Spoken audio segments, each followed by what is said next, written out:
मेरे जिगरी दोस्तों, जय हिंद। एकेडमी फॉर एजुकेशन में आपका स्वागत है। हम आज सीधी बात नो बकवास में आज का दिन इतिहास क्यों खास है इसके बारे में बात करेंगे। तो आज का दिन मतलब 21 नवंबर का दिन इतिहास में क्यों खास है, चलिए बात कर लेते हैं। इसके साथ साथ हम बात करेंगे कुछ इम्पोर्टेंट फैक्ट भारत चीन युद्ध जो सीमा विवाद का मुख्य कारण था, और इसके बारे में बताएंगे कि किस तरह से अपना देश जो है चीन से परास्त हो गया था, हार गया था। उसके भी कई कारण थे, क्या कारण था चलिए हम बात कर लेते हैं कि 21 नवंबर का दिन इतिहास में क्यों खास है। तो आज ही के दिन 1962 में चीन की जनवादी मुक्ति सेना ने भारत चीन सीमा पर एक पक्षी युद्ध विराम की घोषणा कर दी। 21 नवंबर 1971 में मुक्ति वाहिनी द्वारा समर्थित भारतीय सेना ने गरीबपुर की लड़ाई में पाकिस्तानी सेना को परास्त कर दिया। आज ही के दिन 1877 में प्रसिद्ध वैज्ञानिक थॉमस एल्वा एडिसन ने विश्व के सामने पहला फोनोग्राफ पेश किया। और 21 नवंबर 1906 में चीन ने अफीम के बारे में क्या किया, रोक लगा दिया। और 1921 में प्रिंस ऑफ वेल्स सम्राट एडवर्ड अष्टम जब भारत में आए, खासकर बॉम्बे मुंबई पहुंचे, तो कांग्रेस ने देशव्यापी हड़ताल करने का ऐलान शुरू कर दिया। आज ही के दिन 1947 में आज़ादी के बाद देश में पहली बार डाक टिकट जारी किया गया। 1956 में आज ही के दिन एक प्रस्ताव लाकर शिक्षक दिवस को स्वीकृति दी गई। 1963 में आज ही के दिन केरल के तुम्बा क्षेत्र से रॉकेट छोड़े जाने के कारण साथ ही भारत का अंतरिक्ष कार्यक्रम शुरू कर दिया गया। आज ही के दिन 1963 में भारत के नाइक अपाचे नाम का पहला रॉकेट छोड़ा गया। 1979 में आज ही के दिन मक्का के काबा में मस्जिद पर मुस्लिम उग्रवादियों ने क्या किया, अपना अधिकार स्थापित कर लिया। 1999 में आज ही के दिन चीन ने अपने प्रथम मानव रहित अंतरिक्ष यान सेंझू का प्रक्षेपण किया। और आज ही के दिन ही विश्व दूरदर्शन दिवस मनाया जाता है। आज ही के दिन विश्व हेलो डे मनाया जाता है। और 21 नवंबर के दिन ही विश्व टेलीविज़न डे भी मनाया जाता है। इसके अलावा चलिए हम बात कर लेते हैं। और 1970 में ही चंद्रशेखर वेंकट रमन का देहांत हो गया था। आज ही के दिन 1970 में सीवी रमन प्रसिद्ध भौतिक नोबेल पुरस्कारक की मृत्यु हो गई थी। आज ही के दिन 1517 में सिकंदर लोदी की मृत्यु हो गई थी। यह बहलोल लोदी का क्या था, पुत्र था। और 2008 में प्रधानमंत्री डॉक्टर मनमोहन सिंह वैश्विक मंदी के बावजूद भारत की धार्मिक आर्थिक विकास दर 8% रहने की संभावना व्यक्त किया था।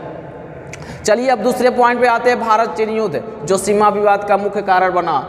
और ये युद्ध कब से चला था, 20 अक्टूबर से शुरू हुआ और 21 नवंबर 1962 को ख़त्म हो गया। स्थान कहाँ हुआ, दक्षिण सिंजिंग अक्साई चीन अरुणाचल प्रदेश, दक्षिण तिब्बत उत्तर पूर्व फ्रंटियर एजेंसी में यह युद्ध क्या हुआ, शुरुआत हुई। परिणाम क्या हुआ, चीनी सेना की जीत हो गई। अंतर्राष्ट्रीय स्तर पर चीन की छवि धूमिल हो गई थी। क्षेत्रीय बदलाव क्या हुआ, अक्साई चीन के नियंत्रण में आ गया। योद्धा की बात करते हैं, भारत तरफ से कितने योद्धा लड़े, बृजमोहन कौल, जवाहरलाल नेहरू, बीके कृष्ण मेनन जो रक्षा मंत्री थे, प्रधानमंत्री कौन थे, जवाहरलाल नेहरू थे। इसके साथ साथ प्राणनाथ थापर, और बताया जाता है कि चीन की तरफ से माओ जेडोंग, इसके अलावा बहुत कुछ लोग लड़े थे।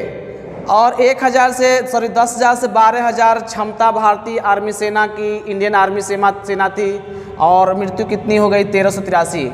इसी प्रकार अगर चीन की बात किया जाए तो 80,000 सेना ने क्या किया था, पार्टिसिपेट किया था, जिसमें 722 लोगों की मृत्यु हो गई थी। तो अब हम और बात कर लेते हैं।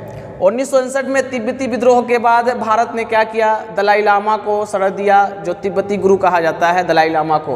तो यही शरण 1959 में जो तिब्बती विद्रोह हुआ था और दलाई लामा को शरण दिया, इसी का हुनस निकालने के लिए चीन ने क्या किया, भारत पर कार्रवाई की और युद्ध लड़ा, जिसमें भारत की स्थिति खराब हो गई थी। और भारत ने फॉरवर्ड नीति के तहत मैकमोहन रेखा को से लगी सीमा पर अपनी सैनिकों को क्या किया, लगा दिया। लेकिन अस्थायी रूप से चीन के सैनिकों ने क्या किया, भारत के ऊपर अटैक कर दिया। अरुणाचल प्रदेश में पीपुल्स लिबरेशन आर्मी ने क्या किया, कब्जा कर लिया। आज भी क्या है, ये विवाद चला जा रहा है, मतलब लगातार होता जा रहा है। और हम बात कर लेंगे 2017 में जो डोकलाम विवाद था, इसके बारे में किसी अन्य वीडियो में हम बात करेंगे, डोकलाम विवाद। और अभी जो चीन और भारत के बीच में जो टसल चल रहे हैं, बीच में जो चले थे, भारत के कम से कम 20 से 22 जो आर्मी के जवान थे उस मारे गए थे। इसके अलावा चीन की बीमारी, उसके बारे में हम अगले वीडियो वीडियो में क्या करेंगे, बात करेंगे। चलिए अब इसके बाद आगे क्या है, कुछ और चीज़ बात कर लेते हैं। देखिए भारत और चीन का जो विवाद था, ये मुख्य कारण क्या था, एक स्थिति थी, और दूसरा मुख्य कारण क्या था, यहाँ पर भारत के जो फॉरवर्ड नीति था, और दूसरा दलाई लामा को शरण देने की स्थिति। ये पूरे तिब्बती क्षेत्र में चाइना में क्या बहुत बड़ा विद्रोह हो गया, जिससे एक स्थिति उत्पन्न हो गई जब चीन ने क्या किया, पूरी तरह से भारत को अपने क्षेत्र में ले लिया था। कहने का मतलब है जो एरिया थी अरुणाचल प्रदेश और अन्य एरिया था उसको क्या किया, अपने कब्जे में लिया। तो दोस्तों ये क्या था कि 21 नवंबर का दिन इतिहास में क्यों खास है, इसके बारे में बात किए। हम मिलेंगे कल सीधी बात नो बकवास में। धन्यवाद।